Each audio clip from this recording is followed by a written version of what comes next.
initiatives, je pourrais les énumérer, mais je commencerai par dire en fait qu'aujourd'hui, pour être en mesure de communiquer, d'échanger oralement, mais aussi par écrit, il faut promouvoir, il faut faire en sorte que plus de gens parlent et écrivent l'amazigh. Vous avez beaucoup de gens qui parlent la langue, mais qui ne peuvent pas l'écrire ou qui ne savent pas l'écrire.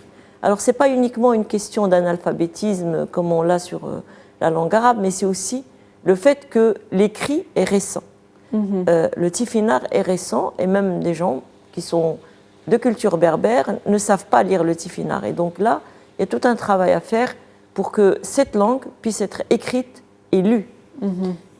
Donc, au niveau du ministère, nous accompagnons ce type d'initiative. Par exemple, aujourd'hui, nous allons mettre en place, et c'est déjà le cas, on a mis des agents d'accueil dans les ministères, dans les administrations publiques, qui peuvent accompagner des gens qui ne parlent que amazigh, que berbère, si vous voulez. Et donc, on a des agents d'accueil, on a des centres d'appel qui répondent en amazigh dans les administrations.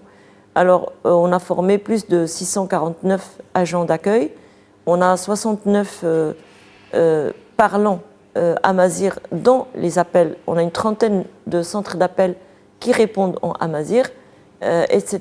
Et donc, pour nous, il est très important que l'espace public, que le citoyen qui parle amazigh, quand il s'adresse à des services administratifs, qu'il puisse être compris et qu'il puisse comprendre ce qu'on lui demande.